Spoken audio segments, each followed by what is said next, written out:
James had mastered the art of being invisible. A black single father who kept his head down, worked twice as hard, and never asked for anything. When his boss, a powerful, untouchable woman, asked him to write her dating profile, he treated it like any other task. But every word he typed reflected things he had never allowed himself to say. About hope, about being seen, about wanting love despite being broken. Then she looked at him, not as an employee, as a man. "Why don't you just take me out instead?" And James knew he couldn't hide anymore. Before we dive into James's story, make sure you subscribe to Echo Tales Stories and hit that notification bell so you never miss another tale of love, heartbreak, and second chances. Now let's go back to where it all began. The alarm went off at 5:30, same as every morning. James rolled out of bed before the second beep, his body trained by years of routine. The apartment was small but clean, every corner organized with military precision. He moved through the darkness toward the kitchen, careful not to wake Maya. Breakfast was pancakes today. Wednesday meant pancakes. His daughter had created this rule when she was 7, and James never saw a reason to change it. Some traditions were worth keeping, especially the ones that made her smile. By 6:15, the smell of butter and maple syrup filled the apartment. James heard footsteps padding down the hallway, and Maya appeared in the kitchen doorway, her braids messy from sleep. "Morning, baby girl." "Morning, Dad." She slid into her usual chair at the small kitchen table, rubbing her eyes. "Pancakes smell good." James placed a plate in front of her, 3 perfectly round pancakes stacked with a small pool of syrup on the side. He sat across from her with his own plate, watching her eat. "You finished that history project?" he asked. "Turned it in yesterday, got an A." "That's my girl." Maya looked up at him, her fork hovering midair. At 12 years old, she had her mother's eyes and her mother's way of seeing through people. "Dad, do you ever get tired of doing everything alone?" The question hit him somewhere deep. James kept his face neutral, the way he had learned to do in boardrooms and break rooms and everywhere in between. "I'm not alone. I have you." Maya didn't respond. She just looked at him with those knowing eyes, then returned to her pancakes. On the refrigerator behind her, a family photo held its place with a faded magnet. James, Maya, and a woman with a warm smile who would never grow older than 34. 4 years. 4 years since the accident. 4 years of learning how to braid hair and pack lunches and answer questions about puberty using YouTube tutorials at midnight. 4 years of becoming both father and mother while quietly burying every need of his own. James dropped Maya at school by 7:45, then drove across town to the Sterling Financial Tower. The building rose 42 stories into the sky, all glass and steel and cold ambition. James had worked there for 3 years, and he still felt like a visitor every time he walked through the lobby. He arrived at his desk by 8:15, a full 45 minutes before his boss was scheduled to arrive. Coffee was already brewing in the executive kitchen.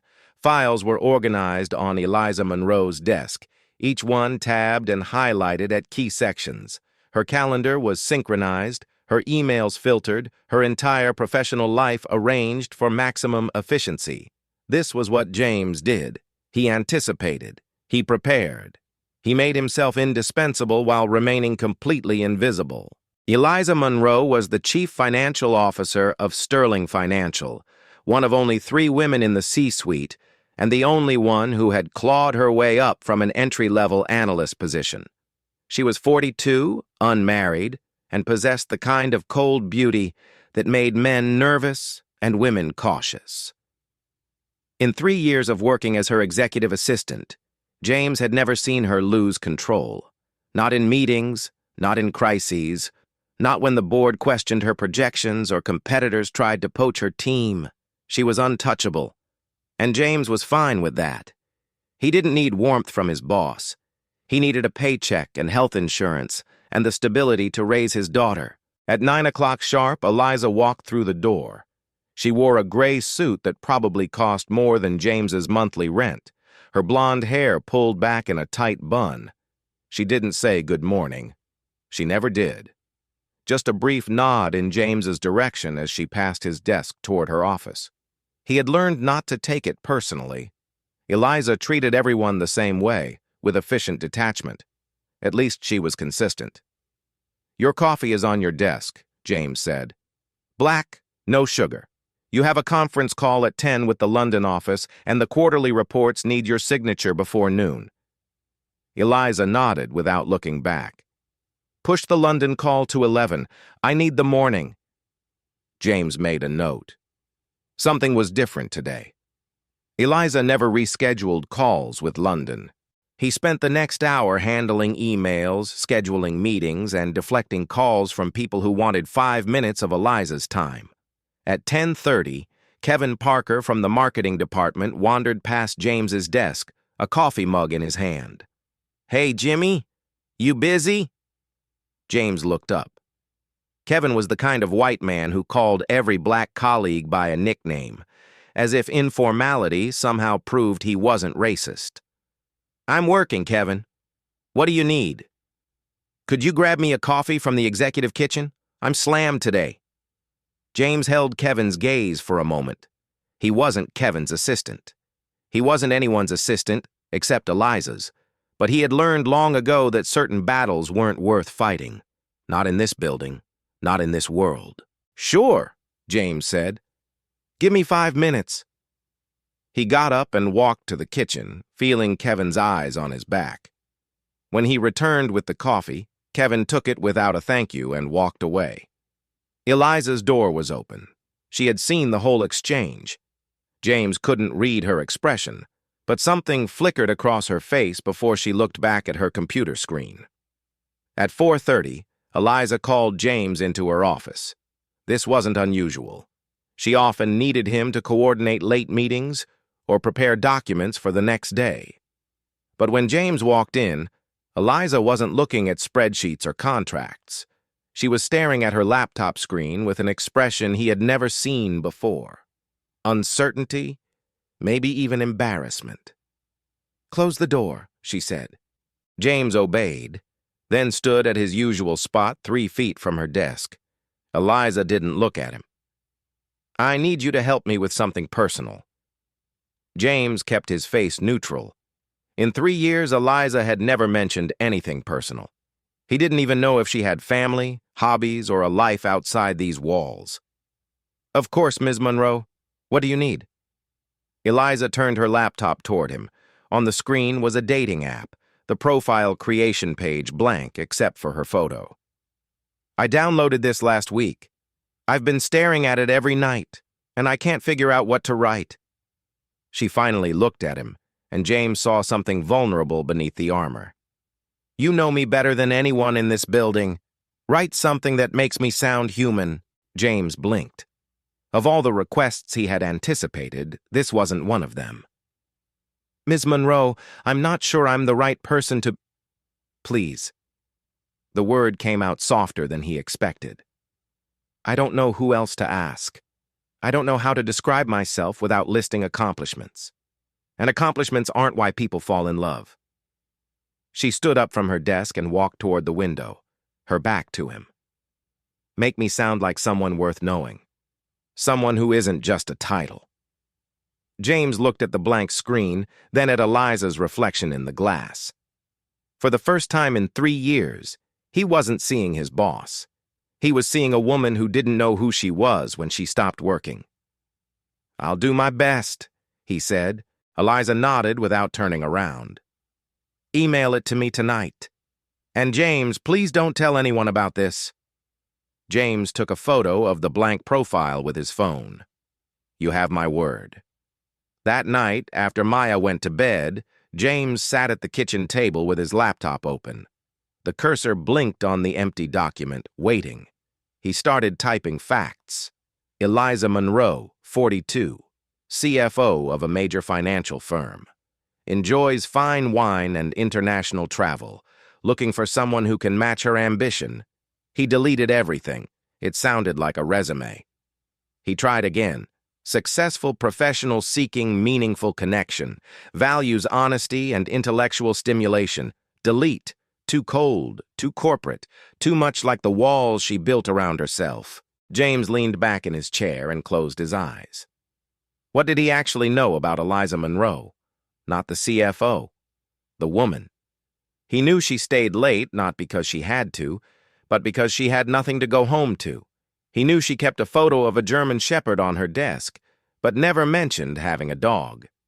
He knew she read the obituaries every Sunday morning, something he had noticed when organizing her newspaper subscriptions. He knew that sometimes when she thought no one was watching, she looked out the window with an expression that wasn't cold at all. It was lonely. James opened his eyes and started typing again. This time, the words came from somewhere different. I'm not looking for someone to complete me. I'm looking for someone brave enough to see the parts I've hidden away.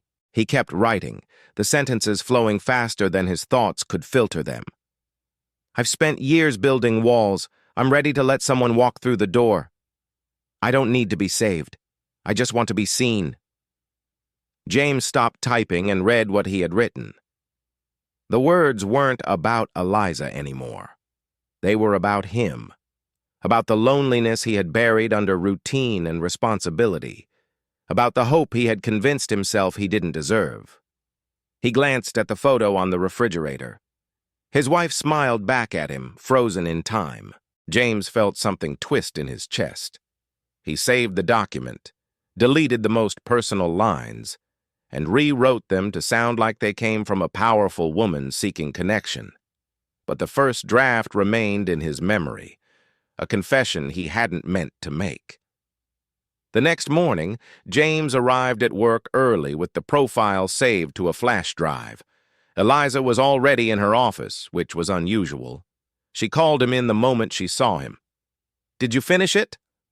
James handed her the flash drive. "I hope it captures what you were looking for." Eliza plugged it into her laptop and began reading. James stood by the door, ready to accept criticism, ready to rewrite the whole thing if needed. But Eliza didn't speak. She just read, her eyes moving slowly across the screen. When she finished, she read it again. Finally, she looked up at him. "How do you know all this?" James shifted his weight. "I've worked with you for 3 years, Ms. Monroe. I pay attention." Eliza shook her head slowly. "No. This isn't about observing me in meetings. This is different." She read one line aloud. "She's not cold. She's careful. There's a difference." Her eyes found his, and for a moment, the wall between boss and employee disappeared completely. "Did you write this for me, James? Or for yourself?" The question hung in the air. James didn't have an answer. Or maybe he did, but admitting it would change everything. "I should get back to work," he said. "Let me know if you need revisions." He left before she could respond. Over the next 2 weeks, Eliza used the profile. She went on dates, though she never provided details. James watched her come in each morning looking for signs of success or failure, but her expression remained unreadable. Then one evening, she asked him to stay after hours. The office was empty, the city lights glittering through her window. "The dates were disasters," she said, her voice flat. "Every single one." James remained standing by the door. "I'm sorry to hear that." "They all wanted to impress me, or they were intimidated. No one actually talked to me." She turned to face him fully. "No one said anything like what you wrote. Maybe they just needed time to—" "They didn't see me, James. They saw the title, the salary, the power." Eliza walked toward him, stopping closer than professional distance allowed. "But you see something else, don't you?" James felt his heart rate increase. Every instinct told him to step back, to maintain the boundary, to protect himself from whatever was about to happen. "Ms. Monroe, I don't think— Why don't you just take me out instead?" The words landed like a physical blow. James stared at her, searching for the joke, the test, the hidden agenda. but Eliza's eyes were completely serious. "I'm not asking as your boss," she said quietly. "I'm asking as someone who wants to have dinner with you." James took a step backward. His mind raced through every reason this was a terrible idea. The power imbalance, the office politics, the color of his skin and the color of hers and what people would say, the memory of his wife, and the guilt that still followed him everywhere. "I can't," he said. "This isn't appropriate." Eliza's expression flickered, but she didn't look away. Is it about professionalism, or is it about something else? James couldn't answer, because the truth was more complicated than he could put into words. "I need to go," he said. "My daughter is waiting." He left her standing in her office, her question echoing in his mind the whole drive home. That night, James sat alone in his apartment long after Maya had gone to sleep. The box was in his hands before he realized he had retrieved it from the closet. Inside lay the remnants of his marriage, wedding photos with edges worn soft from handling, his wife's journal, her reading glasses that he could never bring himself to donate, and 2 gold rings. He had stopped wearing his ring 6 months after the funeral, not because he had moved on, but because Maya had noticed him touching it constantly, rubbing the metal like a worry stone. She had asked if it hurt to wear it, and he had lied and said no. But she knew. She always knew. James opened the journal to a random page. His wife's handwriting filled the margins, thoughts scattered between grocery lists and appointment reminders. He noticed something he hadn't seen before. In the front pages, a different handwriting appeared. Maya's. His daughter had written a note dated 2 years ago. "I found this in the closet, Dad. I read some of it. I think Mom wanted us to." James felt his throat tighten. Maya had found the journal before him. She had read her mother's words and kept it to herself, waiting for him to find it too. He flipped further, stopping at an entry dated 3 weeks before the accident. "James works so hard to make everyone comfortable. I wish he would let himself be uncomfortable sometimes. I wish he would ask for what he needs instead of always giving." His throat tightened further. She had seen him clearly, even when he couldn't see himself.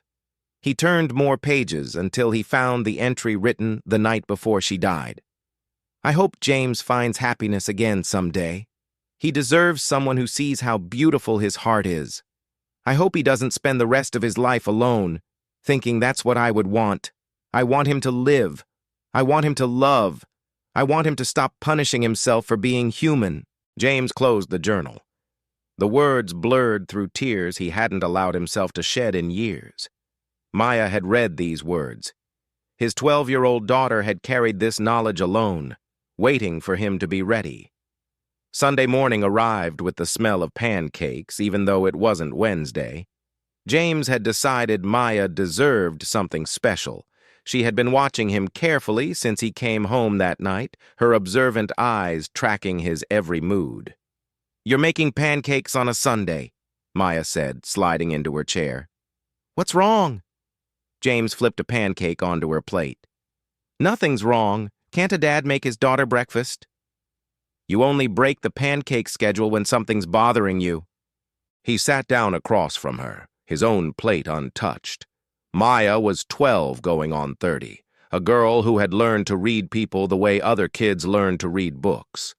Losing her mother had forced her to grow up fast, and James felt the guilt of that every single day. "Maya, what do you remember about Mom?" The question surprised both of them. They talked about her mother sometimes, but usually in passing. Safe memories, funny stories. Nothing too deep. Maya set down her fork. "I remember she smelled like lavender, and she laughed really loud, like she didn't care who heard, and she used to sing in the car, always the wrong words." James smiled despite himself. "She was terrible at lyrics. Why are you asking?" He looked at his daughter, this small person who had already survived more than most adults. She deserved honesty. "Do you think Mom would want me to be happy?" Maya's eyes widened slightly. Dad, are you asking if it's okay to date someone? James couldn't hide his surprise. How did you? I'm 12, not blind. You've been weird for 2 weeks, and you keep checking your phone like you're waiting for something. He didn't know what to say. The conversation he had rehearsed in his head disappeared completely. Maya reached across the table and put her hand on his. Dad, you're not replacing Mom. You're just not lonely anymore. And I'm tired of pretending I don't see how lonely you are. James felt something break open in his chest. Permission he hadn't known he needed, granted by the one person whose opinion mattered most. You'd be okay with it? Maya squeezed his hand. I'd be okay with seeing you smile for real again. The first date was not what either of them expected. James chose a small Italian restaurant in Brooklyn, far from the Manhattan Towers where they spent their professional lives. He arrived 15 minutes early. Eliza arrived exactly on time. She looked different outside the office, softer. She wore a simple blue dress instead of her usual armor of suits and sharp edges.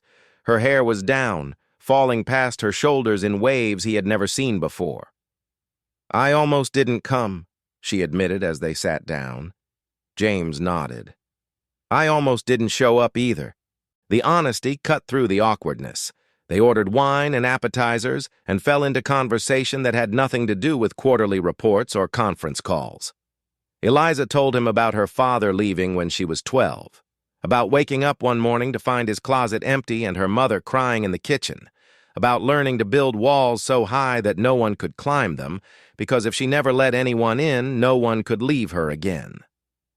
James told her about his wife, about the accident that had turned his world into before and after, about raising Maya alone while trying to be strong enough for both of them. So we're both just two broken people trying to figure out how to be human again? Eliza asked. James lifted his wine glass. I guess so. She clinked her glass against his. Good. I don't trust people who have it all together. For the first time in 4 years, James felt something other than duty or grief or exhaustion. He felt possibility. 6 weeks later, the rumors began. James was in the break room getting coffee when he heard voices from around the corner. Kevin Parker and 2 other men from the marketing department speaking just loud enough to carry. I'm telling you, James is definitely sleeping with Monroe. No way. She's way out of his league. Then explain why he got that promotion last year. The guy barely speaks in meetings. James stood frozen, the coffee mug burning his hands. Kevin laughed. Good for him, honestly. Playing the long game. Though I guess it helps when you're checking certain diversity boxes, if you know what I mean. The other men laughed. James set down the mug carefully, silently, and walked back to his desk. They never knew he had heard. That night he couldn't sleep. Every accomplishment, every late night, every project he had delivered flawlessly, all of it reduced to a single narrative. He slept his way up. He got ahead because of his skin color. He wasn't qualified. He was just useful. He had spent his entire career being twice as good to be considered half as worthy. And now, in one careless conversation, 3 men had erased all of it. The following week, James received an email from Human Resources. He had been transferred from the executive floor to the operations department, effective immediately. He read the email 3 times, certain there was a mistake. His new position paid the same salary, but it removed him completely from Eliza's orbit. No more organizing her schedule, no more late-night meetings, no more proximity that could fuel gossip. James walked to HR immediately. The woman behind the desk smiled politely and said the transfer had come from senior leadership. She couldn't provide more details. He didn't need details. He knew exactly who had made this decision. Eliza was in her office when he arrived. She looked up from her computer with an expression that might have been relief. You transferred me. It wasn't a question. Eliza nodded slowly. I did it to protect you. The rumors were getting out of hand, and I needed to... You needed to what? Make decisions about my career without asking me? Eliza stood up from her desk. James, people were saying things. I heard what Kevin said in the break room. I couldn't let that continue. James felt something cold settle in his chest. How did you know what Kevin said? I have ears everywhere in this building. That's my job. Your job is running finances, Eliza, not running my life. She flinched at the use of her first name. In the office, he had always called her Ms. Monroe. The shift marked something breaking between them. I was trying to help, she said quietly. No? James stepped closer, his voice low but intense. You were trying to control the situation, just like you control everything else. That's not fair. Fair. James laughed, but there was no humor in it. I have spent my entire life working twice as hard just to be seen as half as good. Every promotion I've earned, every project I've delivered, every time I've stayed late and come early and never complained, all of that gets erased the moment someone decides I got ahead because of who I'm sleeping with. Eliza reached for him. James, he stepped back. And then you, without asking me, without even telling me, decide to move me like a chess piece to protect your reputation. It wasn't about my reputation. It was about yours. Was it? James shook his head. Because from where I'm standing, it looks like you couldn't handle the mess. So you cleaned it up the way you clean up everything. By controlling it. Eliza's face went pale. That's not what I was doing. Then what were you doing? Because you didn't ask what I wanted. You didn't ask how I felt. You just decided like you always decide, and expected me to accept it because you know best. The silence stretched between them. James could see the walls going up in Eliza's eyes, the armor sliding back into place, but he wasn't finished. You don't love me, Eliza. You're managing me, just like you manage everyone else. The words hung in the air, brutal and honest. Eliza's mouth opened, but nothing came out. For the first time since he had known her, she had no response. James turned and walked toward the door. James, wait. Her voice cracked. Please. He stopped but didn't turn around. I don't know how to love someone without protecting them, Eliza said. I don't know how to be vulnerable without trying to control everything around me. It's the only way I've survived. James finally looked back at her. She was crying. He had never seen her cry before. Then maybe you need to learn, he said, because I can't be with someone who treats me like a problem to be solved. He walked out of her office and didn't look back. That night he sat in his apartment staring at the ceiling. Maya had gone to her room early, sensing his mood. The silence pressed in from every direction. He had done the right thing. He had stood up for himself. He had refused to be managed and controlled and diminished. So why did it feel like he had just lost everything all over again? A week passed, then 2. James went to work in the operations department, answering to a manager half his age who had never noticed him before the transfer. He filed reports, attended meetings, and left at exactly 5 o'clock every day. The work was mindless, which suited him fine. Mindless work left no room for thinking. At home, he returned to the routine that had sustained him for 4 years. Wake up early, make breakfast, take Maya to school, work, come home, make dinner, help with homework, watch television until his eyes grew heavy, sleep, repeat. The loneliness was familiar, like an old coat he had put back on, but this time it fit differently. This time he knew there was something else, something warmer, and he had walked away from it. Maya watched him the way she always did, with those eyes that saw too much. Dad, you've been weird lately. They were eating dinner, Wednesday pancakes that James had made even though it was Thursday. He had lost track of the days. I'm fine, honey. You're doing that thing again. Maya set down her fork. Where you pretend everything's okay, but you stop smiling. James looked at his daughter. She deserved better than a father who moved through life like a ghost. Sometimes things don't work out the way we hope, he said carefully. "That doesn't mean we stopped trying." "But you did stop trying." Maya's voice was quiet but firm. "You stopped the minute something got hard." The words hit him like cold water. His 12-year-old daughter had just called him a coward, and she wasn't wrong. Saturday evening arrived with rain against the windows. Maya was in her room working on a school project, and James sat alone in the living room watching a basketball game he didn't care about. The knock on the door startled him. He opened it to find Eliza standing in the hallway, soaking wet. No umbrella, no suit, just jeans and a gray sweater, her blonde hair dark with rain and plastered to her face. "What are you doing here?" "I'm not here as your boss." Her voice was raw. "I'm here as someone who owes you an apology." James didn't move from the doorway. "You could have called. You wouldn't have answered." She was right. He stepped aside to let her in, more out of instinct than intention. Eliza walked into his apartment and stood dripping in the middle of his living room, looking smaller than he had ever seen her. "You know why I am the way I am," she began. "I told you about my father, about learning that the only person I could rely on was myself." She met his eyes, and he saw tears mixing with the rain on her face. "Every relationship I've had since then ended the same way. I would start to feel something real, and then I would panic. I would find reasons to push them away, or I would hold so tight that they couldn't breathe.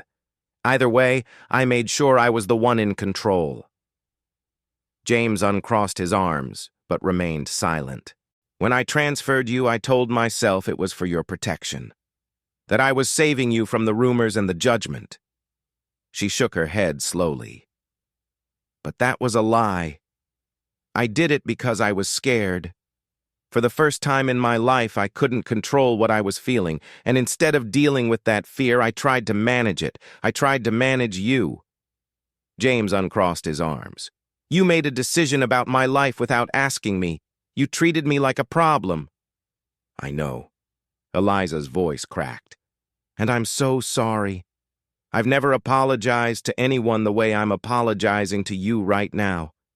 Because I've never cared about anyone the way I care about you." The silence stretched between them. James wanted to hold on to his anger, wanted to protect himself the way he always had. But looking at Eliza, standing vulnerable in his living room with nothing left to hide behind, he felt the walls starting to crumble. "Do you know what it's like to be a black man in a world that already assumes the worst of you?" His voice was steady but heavy. "I have worked my entire life to be invisible, to be perfect, to give no one any reason to doubt me. And then one decision you made without asking confirmed everything they already believed about how I got ahead." Eliza nodded. "I can't undo it. I can't take back the transfer or erase what people said. But I can promise you that I will never make a decision about us without talking to you first. I can promise to learn how to love someone without trying to control them. How do I know you won't do this again?" "You don't." Eliza took a step toward him. "I'm not asking you to trust me. I'm asking you to give me a chance to earn that trust back. I'm asking you to let me try." Before James could respond, Maya's voice came from the hallway. "Is this her? The one you've been sad about?" Both adults turned. Maya stood in her pajamas, arms crossed, looking at Eliza with an expression that was pure protective instinct. Eliza straightened. "You must be Maya. Your father talks about you all the time." Maya didn't smile. She walked across the room until she was standing directly in front of Eliza, looking up at this woman who had hurt her father. "My dad is the best person I know. He works harder than anyone, and he never complains. And he's been sad for a really long time." Maya's voice was fierce. "If you hurt him again, I won't forgive you." Eliza knelt down so she was eye level with the girl. "I understand, and I'm going to try really hard not to." Maya studied her for a long moment, then turned to her father. "Dad, you're allowed to be happy. Mom wrote it in her journal. I know you found it." James felt his breath catch. the note Maya had left in the front pages. She had been waiting for this moment. She knew she might not have forever, Maya continued, her eyes glistening. She wanted us to know it was okay to keep living. The room fell silent. James looked at his daughter, this fierce little person who had been carrying her own grief while watching him drown in his. Then he looked at Eliza, still kneeling on his floor, waiting for a verdict she couldn't control. "I've spent 4 years carrying everything alone," James said finally. "I told myself it was because I had to, because that's what fathers do, because Maya needed me to be strong." He took a breath. "But the truth is, I was hiding. I was so afraid of losing someone again that I convinced myself I didn't deserve to try." He walked toward Eliza and offered his hand, helping her stand. "I don't want to teach Maya that love is something you run from. I want her to see that her father chose to try, even when he was scared." Eliza squeezed his hand. "So where does that leave us?" "It leaves us at the beginning. No more decisions without talking. No more controlling. No more hiding." He looked at Maya, then back at Eliza.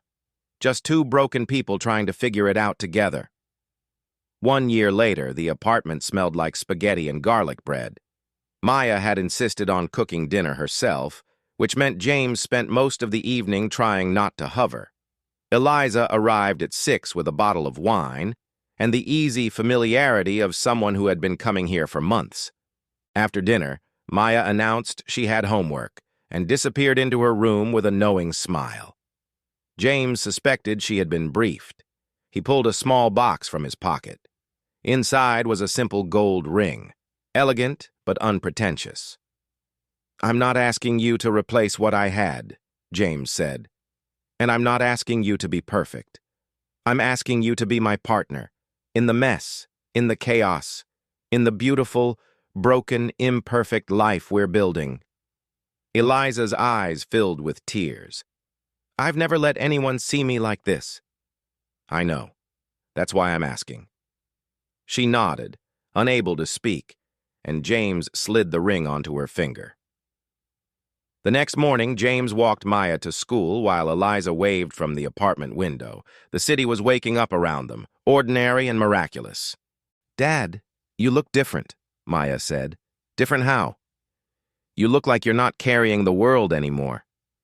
James smiled, a real smile, the kind he had almost forgotten how to make. He had spent years learning how to survive, how to be invisible, how to carry everything alone. But somewhere along the way, he had forgotten that surviving wasn't the same as living, and loving someone wasn't the same as losing yourself. He was still learning, but for the first time in a long time, he wasn't learning alone. A man who learned to survive had finally learned to be loved.